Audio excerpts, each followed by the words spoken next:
ডিজিটালে সবাইকে স্বাগতম। প্রিয় দর্শক, আমি এই মুহূর্তে দাঁড়িয়ে আছি ফরিদপুরের মধুখালী উপজেলার ঝাউহাটি গ্রামে। আমার পিছনে দেখতে পাচ্ছেন যে এখানে শত শত মুরগি একজন উদ্যোক্তা তিনি লালন পালন করেন এবং এখান থেকে তিনি কিন্তু এই উপজেলার ডিমের যে চাহিদা সেটি মিটিয়ে আবার মাংসের চাহিদাও মেটান এবং এখান থেকে পাইকাররা কিন্তু এসে এই মুরগিগুলা ক্রয় করে তারা বাজারে বিক্রি করার জন্য নিয়ে যায়। তো আমি একটু এখানকার যিনি উদ্যোক্তা তার সঙ্গে কথা বলবো এবং যারা এখানে ক্রয় করতেছে তাদের সঙ্গে কথা বলবো।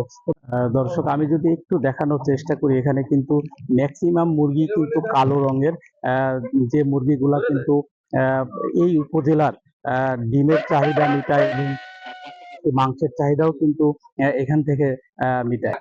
আমি যদি আর একটু দেখানোর চেষ্টা করি যে এখানে প্রায় যে 1500 মুরগি আছে সবগুলাই কিন্তু একেবারে খোলামেলা জায়গায় তারা কিন্তু এখানে চলাফেরা করে, বসবাস করে এবং এই খোলামেলা চলাফেরা বসবাস করার কারণে এখানে যে বাহিরের ন্যাচারাল যে খাবারগুলি তারা কিন্তু সাধারণত এখান থেকে কিন্তু তারা আহরণ করে এবং যিনি মুরগিরা এখানকার মালিক যে খোকন, আমি তার সঙ্গে কথা বলেছি, তিনি যেটি জানিয়েছেন যে এখানে যতগুলা মুরগি আছে তার কিন্তু এখান থেকে বাহিরে যেতে হয় না, তার এখানে কিন্তু যে পাইকাররা আছে তারা এখান থেকে ক্রয় করে এবং এলাকার অনেকে আছে যারা বাড়িতে খাওয়ার জন্য, পরিবারের জন্য যারা খাওয়ার ইচ্ছা যখন করে তারা কিন্তু এখান থেকেই সেই মুরগিগুলা এখান থেকে ক্রয় করে। দর্শক, আমি আর একটু দেখানোর চেষ্টা করি যে এখানে যত মুরগি আছে সব মুরগি কিন্তু সন্ধ্যা লাগার সঙ্গে সঙ্গে তারা কিন্তু ঘরে ঢুকে যায় এবং সকাল হলেই ঘর খুলে দিলে তারা কিন্তু বাহিরে চলে আসে।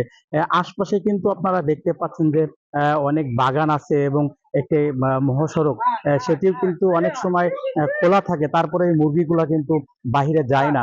এর একটি মাত্র কারণ আমি যেটা জানতে পেরেছি, এখানকার যিনি মালিক যে খোকন, তিনি যেটি জানিয়েছেন যে এই মুরগিগুলা তার একেবারেই কিন্তু খুব পোষা, যেটি বলা চলে যে তিনি যদি কখনো ডাকেন যে তোমরা এদিকে আসো, মুরগিকে যখন ডাক দেয় খাওয়ার জন্য, তখন কিন্তু মুরগি তার কাছে সবগুলাই চলে আসে খাওয়ার জন্য। সব পর্যায়ে গেছি, আবার আজকে নিবার আছি। এই জায়গার মুরগিগুলো খুব ভালো, খাওয়াই ভালো, দেশালের মতন। দেশাল খাতে যেরকম তার চেয়ে ভালো সুস্বাদু এগুলো। এই জন্য সকলেই প্রায় ওই জায়গায় কিনে নিয়ে আসে। যাতে মুরগি নিতে আসি, মুরগি সুস্থ সবল ভালো মুরগি পেলে এই জায়গা খোকন ভাই জায়গা আইসে দেখলাম। আমি ব্যবসা করি, আমার মেসের দেয় মোড়ে দোকান আছে, আমি এবং সবজার দোকানে পাইকারি পেয়েছি।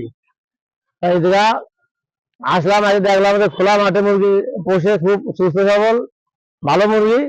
তাই আমি মুরগি নিয়ে বাইরে লাভ হয়, আমারও এই জায়গায় মুরগি বেঁচে লাভ হয়। আমি এখানে প্রায় 1 বছরের একটু বেশি শখের বসেই মূলত মুরগি পালন শুরু করি। তো এই মুরগিটার জাত মূলত ব্ল্যাক অস্ট্রেলিয়ার, একটা অস্ট্রেলিয়ান জাত। তো আমার এক ফ্রেন্ড এটা করার পরে আমি ওর থেকে উদ্বুদ্ধ হই যে আসলে এই জাতটা করা যায় কিনা। তো সেখান থেকেই শুরু করা। ওর কাছ থেকে প্রথমে আমি 213 পিস বাচ্চা ক্রয় করি, জিরো বাচ্চা একদিনের।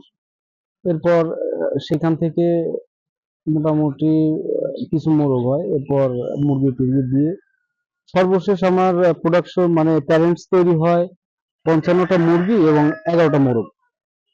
এইখান থেকেই শুরু এবং আল্লাহর রহমতে, আপনাদের 10 জনের দোয়ায় আল্লাহর রহমতে এখন আমার ফার্মে বেশ মুরগি আছে।